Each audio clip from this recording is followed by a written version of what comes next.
منفی تو پہلے ہی آپ کے بارے میں اچھا نہیں سوچتے تھے، آپ کے بارے میں مثبت رائے رکھنے والے بھی اب آپ کے بارے میں اچھا نہیں سوچ رہے ہیں۔ لیکن وزیر اعظم پاکستان صاحب، آپ کی انا کا مسئلہ تو آپ کہتے ہیں پہلے دفناؤ پھر میں آؤں گا۔ وزیر اعظم صاحب شرم آنی چاہیے آپ کو۔ Hello everyone, Assalamu alaikum. This is me Kiran Naz and you are watching the Kiran Naz Show YouTube channel پر۔ آج میں گھر سے آپ لوگوں کے ساتھ موجود ہوں۔ بڑی امپورٹنٹ بات میں نے کرنی تھی، تو مجھے لگا کہ ابھی اور اسی وقت یہ بات کرنا بہت بہت بہت زیادہ ضروری ہے۔ امپورٹنٹ بات اور تکلیف کی بات آبویسلی اسپیشلی ان تمام لوگوں کے لیے جنہوں نے پاکستان تحریک انصاف کو چوز کیا، جنہوں نے عمران خان کو چوز کیا، جن کو یہ محسوس ہوا کہ عمران خان وہ شخصیت ہوں گے جو پاکستان میں تبدیلی لے کر آئیں گے، جنہوں نے محسوس کیا کہ پاکستان میں جو خط غربت سے نیچے رہنے والے 60% لوگ ہیں، ان کے دلوں کی آس، ان کے جذبات کو محسوس کرنے والے وزیر اعظم عمران خان ہوں گے۔ لیکن وزیر اعظم عمران خان نے جو بات کی، جو بیان دیا، جس طرح کا لب و لہجہ اختیار کیا، اس نے تقریباً تمام لوگوں کی امیدوں پر پانی پھیر دیا۔ ریاست مدینہ کے دعوے دار جناب عمران خان صاحب بات کرتے تھے، مثالیں دیتے تھے خلفائے راشدین کی، بتاتے تھے، ادھر ادھر کی مثالیں دیتے تھے، دیگر کنٹریز کی باتیں کرتے تھے کہ جہاں کوئی سانحہ ہو جائے تو وہاں پر اس کا وزیر اس کو مستعفی ہو جانا چاہیے، جہاں پر کوئی مسئلہ ہو جائے وہاں پر وزیر کی نوکری چلی جانی چاہیے، جہاں پر کرپشن ہو جائے وہاں جس ڈپارٹمنٹ کی کرپشن ہوئی ہے اس کے وزیر کو سب سے پہلے گھر جانا چاہیے۔ لیکن یہاں وہ تکلیف کا عالم، وہ مصیبت کا لمحہ کہ جہاں پر 10 کان کنوں کو کاٹ دیا گیا، جیسے قربانی کے دنوں میں ہم جانوروں کو ذبح کرتے ہیں نا، اس سے بدتر طریقے سے کہ دین اسلام میں تو ہے کہ جانوروں کی جب قربانی کی جائے، جب ذبح کیا جائے تو ان کو بڑے ادب و احترام کے ساتھ اور اس طرح سے ان کی قربانی کی جائے کہ انہیں تکلیف نہ ہو۔ لیکن یہاں پر درندوں نے، داعش نے جس طرح سے ان پیارے پاکستانیوں کو، ان پیارے لوگوں کو، ان پیارے جیتے جاگتے انسانوں کو، کسی کے بھائی کو، کسی کی باپ کو، کسی کے چچا کو، کسی کے پھپھا کو، جس طرح ظالموں نے کاٹ دیا، ذبح کر دیا، اور اس کے بعد جب وہ مسلسل یہ پکارتے رہے، وہ چلاتے رہے کہ عمران خان صاحب آپ آئیں تو پھر ہم تدفین کریں گے ان لوگوں کی، تو آپ کہتے ہیں کہ وزیر اعظم کو کوئی بلیک میل نہیں کر سکتا۔ وزیر اعظم صاحب شرم آتی ہے، افسوس ہوتا ہے۔ مجھے ٹویٹ نہیں کیا گیا، میں نے کل آپ نے یہ بات کی تھی، میں نے ابھی تک کوئی ٹویٹ نہیں کیا اس پر، مجھ سے ٹویٹ نہیں کیا گیا۔ مجھے سمجھ نہیں آ رہا کہ میں آپ کے ان لفظوں کے لیے کیا لکھوں، میں آپ کے بارے میں کیا لکھوں۔ میری شاید جو میرے پاس لفظوں کی گنجائش ہے اس کی حد ختم ہو جاتی ہے آپ کے بارے میں لکھنے کے لیے، جو ایک غیر انسانی بیان تھا۔ وزیر اعظم صاحب، آپ اپوزیشن کی نفرت میں، آپ دوسرے کو، دشمنوں کی نفرت میں، آپ اس حد تک نفرت زدہ آدمی ہو چکے ہیں کہ آپ کو اس بات کا احساس نہیں کہ کہاں پر کس کے لیے کیا بات کرنی ہے۔ آپ بڑے ترم خان اور پھنے خان بنتے ہیں، آپ فرماتے ہیں کہ وزیر اعظم کو کوئی بلیک میل نہیں کر سکتا۔ شرم آنی چاہیے وزیر اعظم صاحب آپ کو۔ کسی کے گھر میں لاشیں اٹھ رہی ہوں، کسی کے بھائی کو ذبح کر دیا گیا ہو، کسی کے بیٹے کو ذبح کر دیا گیا ہو، کسی کے باپ کو ذبح کر دیا گیا ہو، وہ آپ کو بلیک میل کرے گا؟ چاہتے کیا ہیں وہ لوگ؟ کیا چاہتے تھے وہ لوگ؟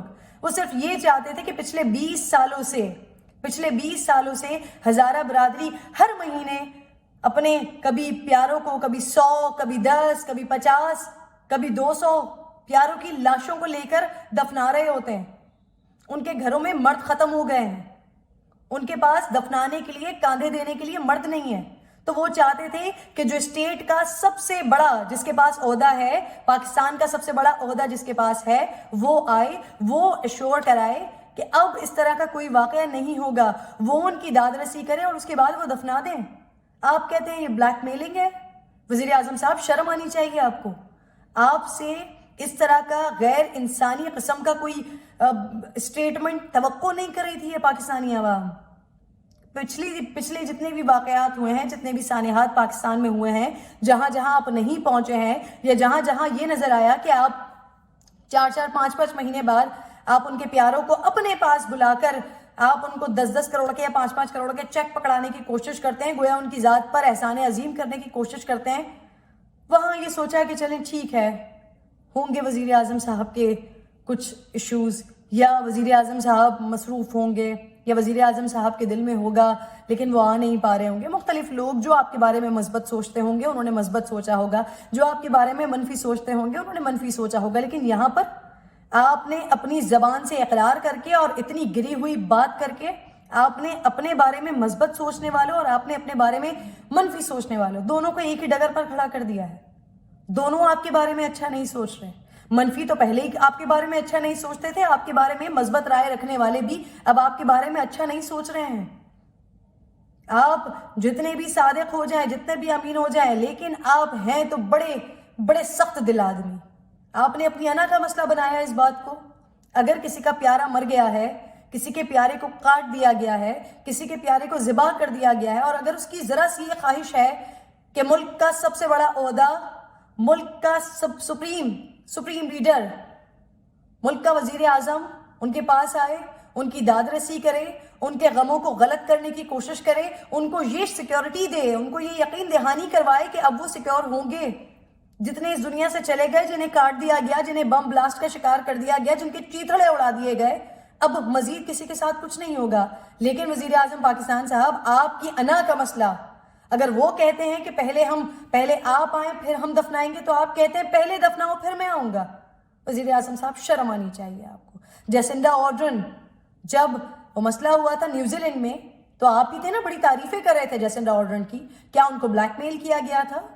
کیا ان کو, جو آپ کے مسلک سے, میرے مسلک سے تعلق رکھتے ہیں, جو ہم مسلمان ہیں, کیا مسلمانوں نے جیسنڈا آرڈرن کو بلیک میل کیا تھا کہ وہ وہاں پر آئیں, وہ ان کے غم کو محسوس کریں, ان کے درد کو محسوس کریں؟ باقاعدہ ان کے حلیے میں, ان کے لباس میں وہ وہاں پر آئی تھی, ایک ایک عورت سے جا کر ملی تھی, گھر والوں سے جا کر ملی تھی. ان کے غم کو یہ انہوں نے احساس دلایا تھا کہ جتنی غمگین ان کی فیملی ہے اتنے ہی غم میں وہ خود بھی ہیں. یہ ہوتا ہے ایک وزیر اعظم کا کام. آپ ساری دنیا کو, جس وقت آپ اپوزیشن میں تھے اس وقت آپ حکومت کو ادھر ادھر دیگر کنٹریز کے بارے میں مثالیں دیتے رہے, ریاست مدینہ خود بنانے کے آپ دعوے کرتے رہے. آپ میں تو انسانیت نہیں ہے وزیر اعظم صاحب, اور آپ بات کرتے ہیں کہ آپ جو ہے کوئی بہت بڑی شخصیت ہے. آپ کے انا کے مسئلے ہیں وزیر اعظم صاحب. ایاک نعبد و ایاک نستعین پڑھ کر آپ اپنی ہر تقریر کا آغاز کرتے تھے, ابھی بھی غالباً کرتے ہوں گے. وزیر اعظم صاحب, خدا کا خوف نہیں ہے آپ کو, اللہ کا ڈر نہیں ہے آپ کو. ایسے لوگ جن کے پیارے چلے گئے, آپ ان کو کہہ رہے ہیں کہ وہ آپ کو بلیک میل کر رہے ہیں. شرم آنی چاہیے. آخر میں وزیر اعظم صاحب صرف اور صرف یہ کہہ کر اپنی بات کو ختم کرنا چاہوں گی کہ لاش پہ لاش گری, نیند نہ ٹوٹی تیری, حاکم وقت تیری مردہ ضمیری کو سلام.